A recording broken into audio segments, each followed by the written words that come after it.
Important option होता है upgrade का, ठीक है। तो यहाँ पे टेम्पोरली आप उस सीट को एक्सेप्ट कर रहे हो, आप पूरा परमिशन नहीं दे रहे हो, अभी के लिए एक्सेप्ट कर रहे हैं उस सीट को। उसके लिए क्या करेंगे, 1 लाख रुपए पे करेंगे and wait for the next round. मतलब राउंड 1 में मिला है तो राउंड 2 में आप अपग्रेड करके जा सकते हो। You can move only with higher preferences. अब हायर प्रेफरेंसेस के साथ आप मूव कर सकते हो।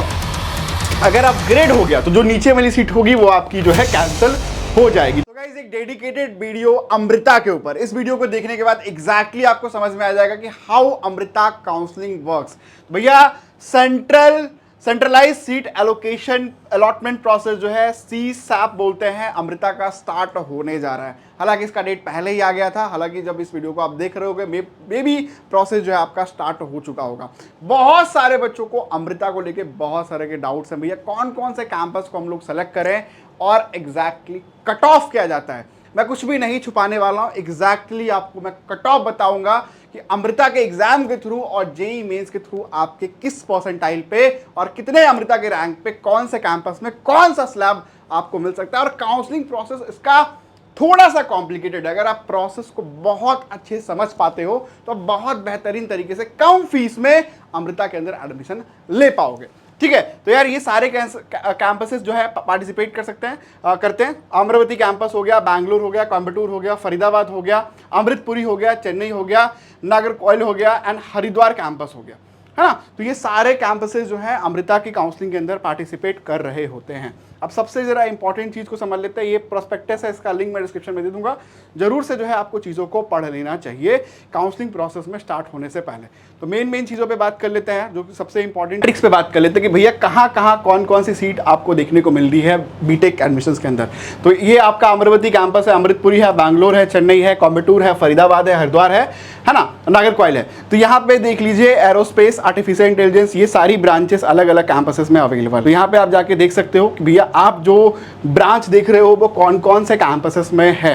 कुछ में जैसे कंप्यूटर साइंस की क्वांटम कंप्यूटिंग वाली ब्रांच है, ये सिर्फ जो है आपका अमरावती कैंपस के अंदर है, बाकी कैंपसेस के अंदर ये क्वांटम कंप्यूटिंग नहीं है। साइबर सिक्योरिटी की बात करोगे तो ये जो है AMP आपका अमृतापुरी कैंपस के अंदर है। तो इस तरीके से आपको आइडिया लग जाएगा कि आप जिस ब्रांच को टारगेट कर रहे हो वो कौन कौन से कैंपसेस के अंदर अवेलेबल है। इसके बाद अमृता की काउंसलिंग जो है थोड़ी सी कॉम्प्लिकेटेड हो जाती है। बच्चों को समझ में नहीं आता कि सर जेईई मेंस के थ्रू पार्टिसिपेट करें, अमृता की रैंक कम आ गई है तो उसके लिए पार्टिसिपेट करें, क्या करें। देखो दोनों के थ्रू जो है आप अमृता के अंदर पार्टिसिपेट कर सकते हो, that is AEEE and JEE mains 2026 both ये जो है एक्सेप्ट कर लेंगे। A candidate can choose apply either through AEEE, है ना, और जेईई मेंस परसेंटाइल इंडिविजुअली और इवन ही सेलेक्ट बोथ, जो भी बेस्ट होगा उसके हिसाब से अलॉटमेंट होगा। But things to be remember भैया 70% जो सीट्स हैं वो सिर्फ अमृता के थ्रू ही फिल होंगे। इट मींस कि मैक्सिमम चांसेस जो है वो AEEE वाले बच्चों को ही मिलेगा। वो मैं कट ऑफ में जो है अभी दिखा दूंगा। अब इसका अतरंगी सा जो है फीस स्ट्रक्चर है, कई लोगों को ये समझने में ही बड़ी दिक्कत होती है कि सर आप ये बताइए कि मेरी फीस क्या लगेगी। अलग अलग कैंपस में अमरावती, अमृतापुरी, बैंगलोर, कोयम्बटूर, चेन्नई, है ना, फरीदाबाद, हरिद्वार में बेसिकली ये लोग 5 स्लैब में इसको डिफाइन करते हैं। स्कॉलरशिप बेस्ड जो है आपको मिलता है जस्ट लाइक VIT, है ना, वो भी आपको कैटेगरी 1, कैटेगरी 2, कैटेगरी 3, कैटेगरी 4 और कैटेगरी 5 में देता है। ये slab 1, slab 2, slab 3, slab 4 and slab 5 में आपको अलॉटमेंट करते हैं। स्लैब 1 की फीस बहुत कम है यार, अलग अलग कैंपस की आप यहाँ पे स्लैब 1 की फीस देख रहे होगे कि ऑलमोस्ट किसी का तो 1,25,000 जा रही है पर ईयर का, है ना। फरीदाबाद का 1,25,000 है, हरिद्वार का 1,25,000 है। स्लैब 2 की फीस बढ़ जाती है, स्लैब 3 में थोड़ी फीस और बढ़ जाती है, स्लैब 4 में और बढ़ जाता है, और फिर स्लैब 5 में रेगुलर फीस लग रहा होता है, जहां पे 4,50,000 कहीं लग रहा होगा, कहीं 6 लाख के आसपास लग रहा होगा। तो ये आपका अलग अलग बजट होता है। अच्छा सर ये स्लैब और ब्रांच को कैसे चूज करें, मेरी रैंक पे मुझे कौन सा स्लैब मिल सकता है, ये कैसे पता चलेगा। तो थोड़ा सा वीडियो में बने रहो, आपको मैं एग्जैक्टली बताने वाला हूं कि आपके AEEE के रैंक पे या जेईई मेंस के परसेंटाइल पे आपको कौन से कैंपस में कौन से स्लैब मिलने की प्रोबेबिलिटी है ना। तो ये पूरा जो है इनका फीस स्ट्रक्चर है, आप इसको डिटेल में जो है देख सकते हो, मैं लिंक डिस्क्रिप्शन में दे दूंगा अगर किसी ने इसके बारे में नहीं देखा है तो। अब जरा इनके काउंसलिंग प्रोसेस को समझ लेते हैं। इनका काउंसलिंग का प्रोसेस बड़ा कॉम्प्लिकेटेड है, आप इसको पढ़ोगे तो समझ में नहीं आएगा। एक इंपॉर्टेंट डाउट फिर भी मैं कवर करता हूं। लेट्स सपोज करिए सर कि मेरा स्लैब 1 के अंदर एडमिशन हो जाता है अमृता के अंदर, तो क्या फर्स्ट ईयर की फीस में ही मुझे स्लैब 1 लगेगा या नेक्स्ट ईयर ऑनवर्ड्स भी मेरा स्लैब 1 कंटिन्यू रहेगा? उसके लिए एक इंपॉर्टेंट क्राइटेरिया है, that things you need to remember. ये क्राइटेरिया ये है भैया कि अगर आप 7 CGPA से अबव रखते हैं then same fees slab will be continue. Slab 1 आपको मिल गया, अगर 7 CGPA आप मेंटेन कर पा रहे हो आपका सेम स्लैब रहेगा। अगर 6.5 से 7 CGPA आ गया फर्स्ट ईयर के बेसिस पे तो अगले साल स्लैब 2 की फीस दोगे। 6 से 6.5 रह गया तो स्लैब 3 की फीस लगेगी, और अगर 6 से उससे कम रह गया तो फिर आप सब्सिक्वेंट ईयर में रेगुलर फीस में चले जाओगे। तो that it's very good thing कि भाई एक कॉम्पिटिटिव नेचर पैदा हो रहा है, आप मेहनत करोगे एंड आप एक अच्छे स्लैब में रहोगे तो आपकी फीस भी अमृता कम लेगा। तो वही अमृता ने जो है यहाँ पे डिफाइंड किया हुआ है, ठीक है। अदर कैटेगरी के लिए भी सेम रहता है कि अगर स्लैब 2 में मिला हुआ है तो 6.5 मिनिमम आप मेंटेन करके चलिए, तभी आप स्लैब 2 में कंटिन्यू कर पाएंगे। Similarly goes with the slab 3 and regular तो फिर है ही है, ठीक है। अब बड़ा इंपॉर्टेंट जो रहता है इनका सेंट्रलाइज सीट अलॉटमेंट प्रोसेस। सीसैप की काउंसलिंग लोगों को समझ में नहीं आती, अमृता की काउंसलिंग कई लोग नहीं समझ पाते हैं क्योंकि इसमें कुछ टेक्निकल टर्म्स है that you need to be understand, है ना। अब जरा एक एक करके मैं पूरे प्रोसेस को बता रहा हूं। एक ऐसी काउंसलिंग है जहां पे आपको होम स्टेट कोटे का भी बेनिफिट मिलता है ना। अब ये अमृता कहता है कि जिस भी रिस्पेक्टिव स्टेट से आपने 12th किया है, अगर अमृता का कैंपस उस स्टेट में है इट मींस आपको होम स्टेट कोटे का बेनिफिट मिलेगा, और वहां पे रैंक में डिफरेंस हो, अमृता के रैंक के ऊपर भी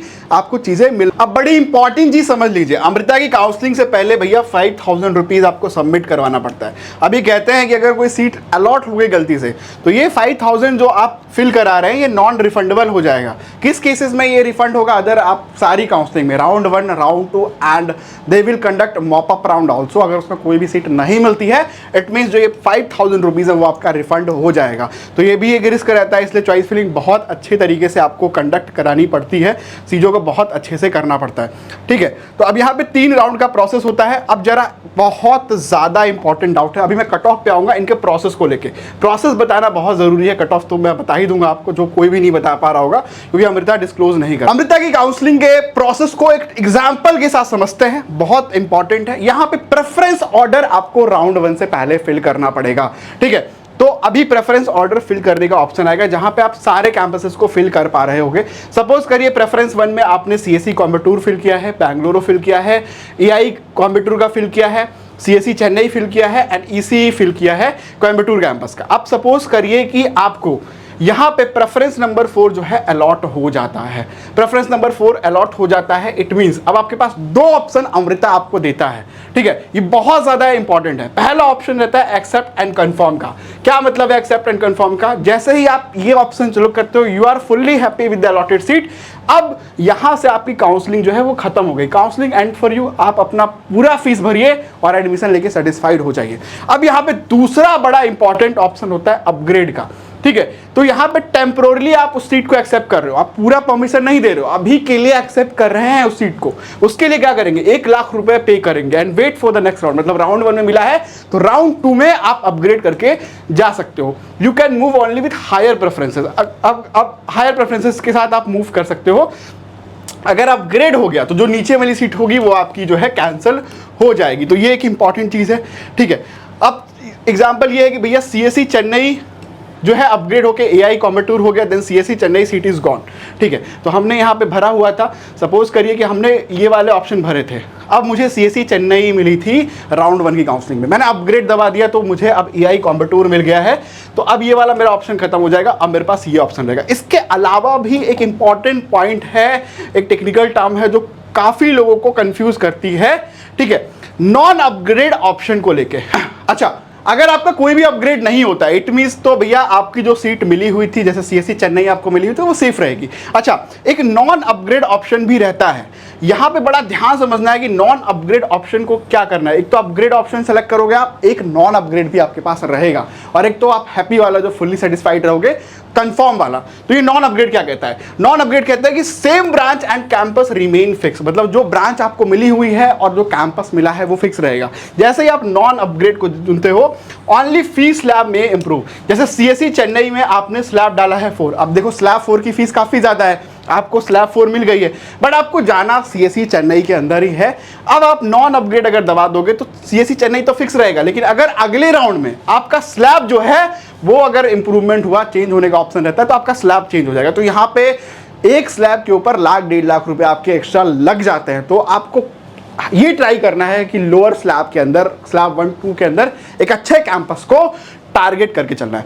इसके बाद अमृता कराता है अपना last round, that is a mop up round, जिसको फाइनल राउंड ये लोग कहते हैं, जिसको कोई भी सीट नहीं मिली, only student who will paid full fees and can participate, ठीक है। Final chance for upgradation, no upgradation after mop up, है ना, इसके बाद कोई अपग्रेडेशन नहीं रहता है। अच्छा, जिन बच्चों से सीसैप राउंड 1 का रजिस्ट्रेशन मिस हो जाता है किसी भी रीजन से, अगर वो पार्टिसिपेट नहीं कर पाए, तो राउंड 2 के अंदर फ्रेश रजिस्ट्रेशन अमृता अलाउ कर देता है। इट मींस राउंड 2 में जो है आप पार्टिसिपेट कर पाओगे। तो ये भी जो है बहुत अच्छी चीज है अमृता को लेके। अब जो है हम बेसिक से बहुत सारे प्रोसेस को समझ चुके हैं। कोई भी अमृता के कट ऑफ को बताना नहीं चाहता, और अगर किसी के पास है भी तो बहुत लिमिटेड नंबर्स में है। तो जितने भी स्टूडेंट्स हमारे पास अमृता के लिए इनरोल थे, उनका क्या कट ऑफ गया था अमृता की रैंक के बेसिस पे एंड जेईई मेंस परसेंटाइल के बेसिस पे, उसका मैं एक ओवरव्यू देने वाला हूं। बहुत हद तक चीजें जो है वो आपको करेक्ट मिल जाएगी। तो यार, अगर आपको अमृता की चॉइस फिलिंग में प्रॉब्लम है, अगर आपको समझ नहीं आ रहा कि मुझे चॉइस फिलिंग लिस्ट किस तरीके से करना है, तो यार हमारा एक सपोर्ट है करियर कनेक्ट सर्विसेज का। इंजीनियरिंग सेक्शन पे अगर आप जाओगे, वेबसाइट की लिंक मैं दे दूंगा, यहाँ पे 799 ऑल इन वन पैकेज का सपोर्ट मिल जाता है, ठीक है। बहुत सारे स्टूडेंट्स ऑलरेडी एनरोल्ड हैं इस प्रोग्राम के अंदर। बेसिकली ये है कि इसमें एक वन टाइम मेंटर कॉल मिल जाएगा, ठीक है। अच्छा, इसमें भी ये चीज़ रहेगी कि जो वन टाइम मेंटर कॉल रहेगा वो आपको मिलेगा, एंड उसके बाद चॉइस फिलिंग आपको सारी काउंसलिंग की मिलती है, ठीक है। तो यहाँ पे हमने काउंसलिंग की लिस्टिंग की हुई है, चाहे आपका जोसा है, सीसैप है, ट्रिपल आईटी हैदराबाद है, बैंगलोर है, जाग दिल्ली है, आईपीयू है, बिट्स है, लक्ष्मी निवास मित्तल है, जेपी नोएडा है, पेस के अंदर अगर आप पार्टिसिपेट कर रहे हो, कॉमेड के, मणिपाल, वेल्लोर, एसआरएम, है ना, ठीक है, अमृता विश्व विद्यापीठम, जिसके अंदर भी आप पार्टिसिपेट कर रहे हो, उन सब की चॉइस फिलिंग आपको मिलेगी। यस, चॉइस फिलिंग पीडीएफ जो है सबका अलग अलग आपको मिलेगा। तो it is a very good plan for you कि अगर आपको चॉइस फिलिंग से रिलेटेड कोई डाउट रहता है, आपको प्रेफरेंसेस समझना है कि भैया किस तरीके से मुझे चॉइस फिलिंग मिलेगी। इसके अलावा आपको एक ऑल इंडिया चांस भी टीम बना के देती है, जो कि बहुत ज़्यादा इंपॉर्टेंट है। बहुत ज़्यादा डेटा पे हम लोग काम करके उसको बनाते हैं कि भाई आपको ऑल ओवर इंडिया में, है ना, क्या क्या बेस्ट ऑप्शन जो है वो मिल सकता है, ठीक है। तो डेफिनेटली मेरा हाई रिकमेंडेशन है कि भैया इस 799 वाले प्लान को जरूर इनरोल करिए, क्योंकि इसमें आप कम से कम जो है अपने 30 से 40 हज़ार रुपये बचा पा रहे होगे, क्योंकि अलग अलग काउंसलिंग में पार्टिसिपेट करने में आपका लॉस है, आपका पैसा बर्न होगा कि भाई आपको वहाँ मिलना भी नहीं है तो आप वहाँ पे क्यों जाओगे। तो डेफिनेटली इसमें एक फाइनल कंक्लूजन आपको मिल जाएगा। हालांकि इसमें कॉल में थोड़ी देरी अगर हो रही है, आपको लग रहा है कि भाई कॉल मिलने में देरी होती है, तो डेफिनेटली हमने यहाँ पे हेल्प के लिए भी सपोर्ट दिया हुआ है। आप सीधा जो है अपने पेमेंट स्क्रीनशॉट के साथ यहाँ पे रीच आउट करिए, मेंटर्स जो है कनेक्ट कर लेंगे। पेमेंट के बाद मिनिमम 48 आवर्स लगेंगे कॉल आने के अंदर, है ना। 48 आवर्स के बाद ही जो है आपको कॉल मिलेगा। तो 48 आवर्स टू 72 आवर्स का विंडो हमें चाहिए होगा, प्रोफाइल एनालिसिस हमें चाहिए होगा। इसके बाद हम लोग डेफिनेटली आपको कॉल देंगे, और बहुत ज़्यादा हेल्पफुल है। इवन यार पीडीएफ से भी बहुत ज़्यादा काम चल जाएगा, क्योंकि रियल टाइम के बेस पर डेटा है, और इतना सपोर्ट, इतना ज़्यादा जो पीडीएफ है और सारी काउंसलिंग का डेटा आपको कोई भी नहीं दे पाएगा। और अब मैं बताता हूं कि भाई एग्जैक्टली क्या कट ऑफ जाता है ना। तो इसको डेफिनेटली आप इनरोल कर लीजिएगा, link is in the description. और मैं अगेन कह रहा हूं कि सारी काउंसलिंग का चॉइस फिलिंग मिलेगा। अगर कॉमेड के में बैठ रहे हो तो कॉमेड का भी मिलेगा, मणिपाल में बैठ रहे हो तो मणिपाल का मिलेगा। तो everything, every counselling choice filling is free in this PDF, in this plan, sorry. अब बात कर लेते हैं कि भैया अमृता का क्या कट ऑफ रहेगा सर, है ना। एक बार अमृता के कट ऑफ के ऊपर बात कर लेते हैं, वो बहुत इंपॉर्टेंट है, तो आपको आइडिया लग जाएगा कि एग्जैक्टली क्या क्या कट ऑफ। मैंने आपको ऑलरेडी बता दिया था यार कि अमृता के अंदर होम स्टेट कोटा भी लग रहा होता है, अदर स्टेट कोटा भी लग रहा होता है। तो इन दोनों के रेस्पेक्ट में अब मैं थोड़ा सा कट ऑफ आपको बताने जा रहा हूँ। हालांकि ये कट ऑफ जो है एक ओवरव्यू के लिए आप यूज कर सकते हो। देखो, अगर हम इनका मेन कैंपस की बात करें, कोयम्बटूर कैंपस के लिए, तो यहाँ पे मैंने अलग अलग कट ऑफ लिखा हुआ है। होम स्टेट की रैंक लिखी हुई है, अगर किसी बच्चे ने तमिलनाडु से अपना जो है 12th किया है, और यहाँ पे अदर स्टेट की भी यहाँ पे रैंक लिखी हुई है। CSE, CSE specialization and other branches के लिए आपका ये AEEE के थ्रू कट ऑफ है। तो AEEE की जो भी आपकी रैंक बन रही है उसके हिसाब से आपको क्या क्या मिल सकता है। अगर इलेक्ट्रॉनिक्स एंड कंप्यूटर की बात करें तो अप टू 15,000 रैंक तक मिल सकता है। अच्छा सर, वेरिएशन क्यों है? क्योंकि अगर किसी की 1000 रैंक के अंदर मिल रहा है, इट मीन उसको स्लैब 1 के अंदर रहेगा, तभी मतलब 1000 रैंक रहेगी तब उसको स्लैब 1 में मिलेगा। 8000 में वही चीज़ उसको स्लैब 5 के अंदर मिल सकता है ना। तो ये एक वेरिएशन होता है कि अगर आप इस रैंक तक आ रहे हैं तो आपको डेफिनेटली चीज़ें अलॉट हो जाएंगी। अगर हम लोग बात कर लें अमृतापुरी कैंपस के लिए, तो ये आपका कट ऑफ जाता है computer science, CSE specialization, electronics computer, है ना, इलेक्ट्रिकल इंजीनियरिंग, मैकेनिकल के लिए जो है एक रेंज बताया हुआ है।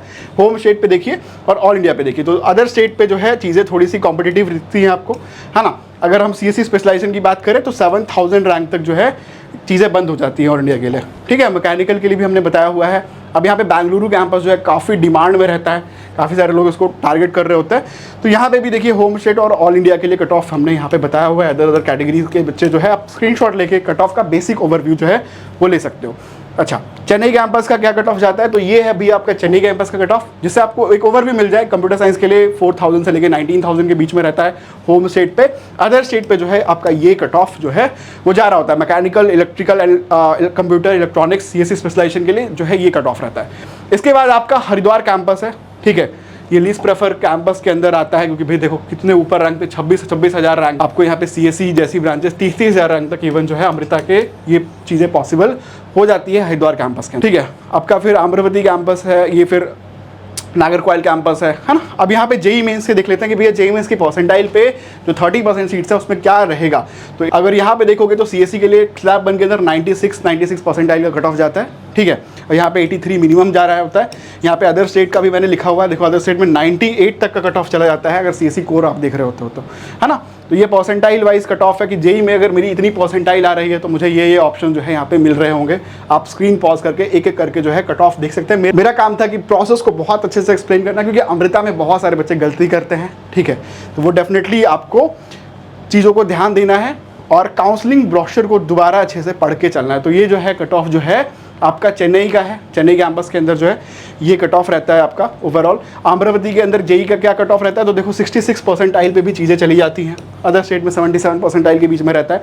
तो ये जो है ओवरऑल कट ऑफ है, ठीक है। नागरकोइल का कट ऑफ देखो काफ़ी नीचे तक 50 परसेंटाइल पे भी भैया सीएससी आपको मिल रही है ना। अदर स्टेट पे 65 परसेंटाइल पे भी चीज़ें चली जाती है। एडीएस इलेक्ट्रॉनिक्स एंड कम्युनिकेशन का जो है ये कट ऑफ आपका रहता है, ठीक है। तो I hope so guys cut off से रिलेटेड भी चीज़ें आपकी क्लियर हुई होंगी। I highly recommend to enrol in this 799 plan, so you will get benefited of that and you will save 30 to 40,000 even through our choice filling जो हम देंगे अमृता के लिए, आपके लिए। उसमें ये रहेगा कि आप अच्छे तरीके से जो है लोअर स्लैब के अंदर जा पाओगे और एक अच्छे कैंपस को भी ले पाओगे, क्योंकि यहाँ पे चॉइस फिलिंग स्ट्रैटेजी बहुत ज़्यादा इंपॉर्टेंट रहेगी।